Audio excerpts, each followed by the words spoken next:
All right, Coach. In addition to Coach, we have goalkeeper Joe Willis with us today. So we'll begin with asking you, Coach, how has the week gone so far in preparations for the game against New England Revolution on Saturday? Well, with no game during the midweek, I think I've said this before, it gives us a bit of an opportunity to get ourselves back into a better physical recovery place and mentally just put ourselves back into a bit more of a normal world. The quick turnaround can make life incredibly difficult for the lads and the players. Just to, quickly refocus their thoughts on the different opponents and the competition. There's a lot of preparation goes into each team, as you can imagine, that we play. So it's been a good week. Players, after feeling very disappointed at the weekend, conceding a late goal, have been in good spirits. I would expect nothing less. We've shown, I believe, very, very well in the last 6-7 games. You don't always get what you want, but I think the vein that goes through the group and the form has been progressively decent.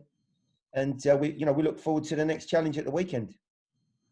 In addition to that, Coach, I'll follow up by the fact that this will be your 300 game in your managerial career. Do you assess this game in any different way, or how do you feel about it? No, it's a nice landmark. I'm pleased I've made it to 300. There's certain times I felt that it certainly wouldn't get that far. So I'm pleased to be at 300 games, but the game at the weekend is all about, as per usual, the performance and points on the board, and be nice to have a beer or a glass of wine afterwards to celebrate a decent landmark. But until I double that, then I don't think I'm going to be too excited.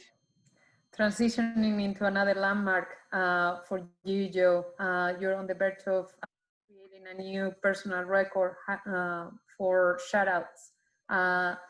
Do you prepare any differently? How are you envisioning this game against New England? No, I don't think the preparation's any different. I think you go into every game trying to earn a clean sheet. So we know they're a good team with a lot of attacking options. So we're going to have to be organized defensively, and we're going to have to stay compact like we have been. And we're also going to have to get after them a little bit and try and score some goals. But as far as the clean sheets are concerned, that's the most important thing is getting 3 points. So whether that comes with a clean sheet or not, it's kind of not as high of a priority for me as winning the game. Thank you, Joe. We'll now open the floor for questions, and we will begin with a question for you, Joe, from Tim Sullivan with For Club and Country. Joe, you talk a lot about how you like to have an opportunity to kind of get a rhythm in a game. When you have a game like you had this past weekend where you're involved a lot, how much more frustrating is it that you've had the chance to get into a rhythm and then that final moment, pretty close to the final whistle, comes about? Yeah, it's really disappointing. I think,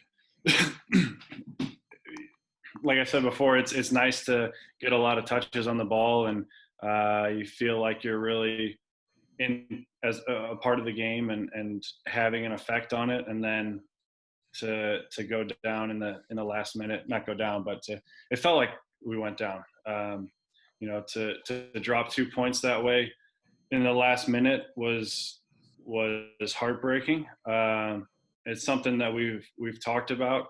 I think throughout the year we've done a good job of bending but not breaking, and we finally broke. So I think we're just going to have to reassess some things and come into this next game, ready to, like I said, stay organized, stay compact, and not have any cracks and not have any leaks.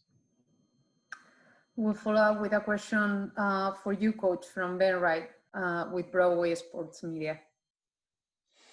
Yeah, Gary, thanks for taking the time. We saw Daniel Rios come off injured last week, kind of just adding to a number of injuries that we've seen at the forward position. Are you able to give an update on him and just the group in general? Yeah, it was very disappointing to see Daniel limp off. You know, that's 2 in 2 for Daniel, and if you look at the very, very fine line of the goal that was called offside, and I made my point on that in the media after the game. I just don't believe that the powers that be had meant it to be this way. You know, you're taking away excitement from fans. But that aside, he's had a very good run, Daniel. You know, he's looked in a good place. I think, you know, we've all felt that if we can get Daniel in and around those goal-scoring areas, he certainly has a talent. And, you know, he's starting to prove that. So disappointed he limped off. Nowhere near as bad as I think anyone expected. And although Daniel is going to be, you know, in a race for the weekend, he's certainly in a much, much better spot than we all thought when we came off. Dominic Badgie is still rehabbing from his hamstring. And again, nowhere near as bad as we thought, but Dominic's going to be probably in a mission for this weekend, and then we'll reassess as we work towards Minnesota. But I'm pleased to say Abu's in a really good place. You know, he's been out training this week. He's been in a good spot, and you know, I'm quite hopeful that Abu will be part of the group this weekend. We will go on with another question for you, Coach, from Tom Boger with MLS Soccer. Hey, Coach. Thanks for taking the time. I just, while we're sticking around with forwards, I just wanted to see if you could provide an official update on Johnny Cadiz and when he'll be able to join training and I guess when he'll be able to debut, plus if you have any gauge of his match fitness and match sharpness at this point. Yeah. Yonder came in, landed, I think it was Tuesday, and I saw him, where are we? We're Thursday. I saw him yesterday. I at this point, I can't tell you exactly where he's at physically, although, you know, we have some feedback on where he's been and how he's been working out in Portugal. He looks in good shape. First time I've seen him, he's one of those type of athletes and players that doesn't carry an awful lot of weight. So, you know, he certainly looks in a nice place. He'll be in the group next week. And, you know, the hope is that, you know, he's not far away from starting immediately. I won't know until we actually get underway and get him in the group. He's got work to be done away from the group. As we speak at the moment, because of the circumstances, current COVID circumstances. But, you know, but I'm fingers crossed that the way he looks, you know, reflects on the way that he trains immediately. And I would look forward immensely to having him in the group, you know, almost immediately. We have another one for you, Coach, from Tim Sullivan.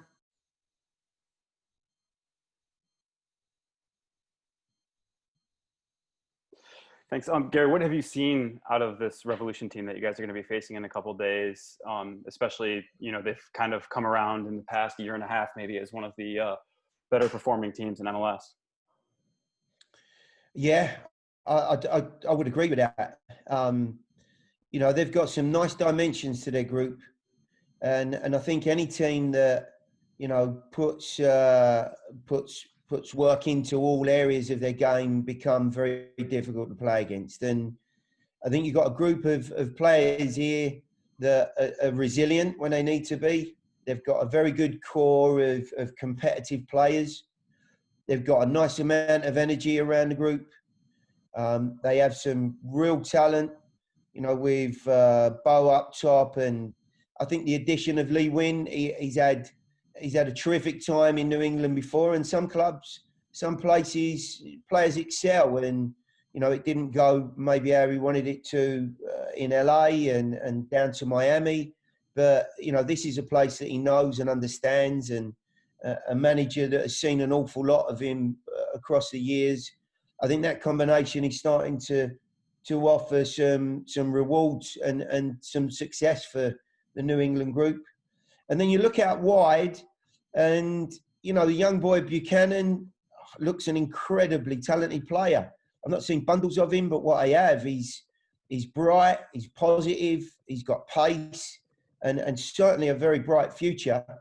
And on the other side, he's almost the complete opposite. You know, a very experienced guy in Till Bunbury who, you know, he's having a really good time at the moment, and that probably comes with the type of group he's playing in and the confidence that they're playing with. So, you know, away from home on that plastic pitch, I think all of our guys will expect a very, very tough challenge.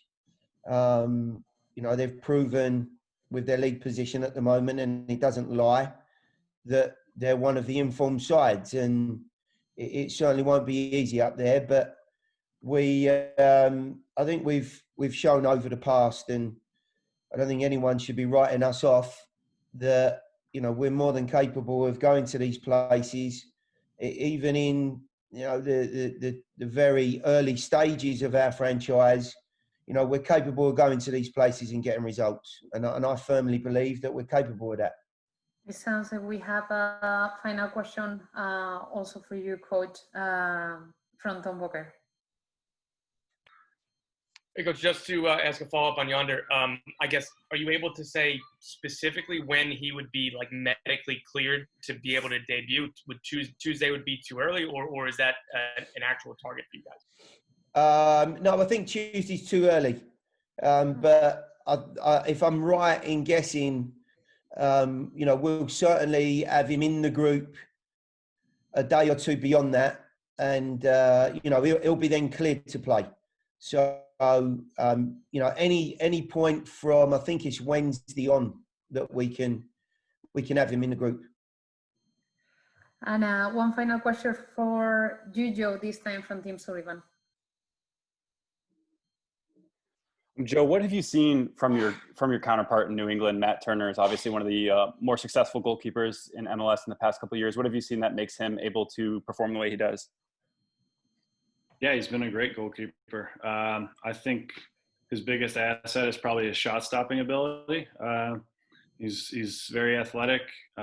He's a solid goalkeeper. He makes the saves he's supposed to make, and then every once in a while he makes the save that he's not supposed to make. So he's been tough to beat, and we'll definitely have to be aware of him. But I think we have good attacking players on our side, and although the goals may not be flowing right now, I still think the ability is there, and you know, I have all the confidence in the world in the attacking players that we have that we'll be able to pick one or two up while we're there.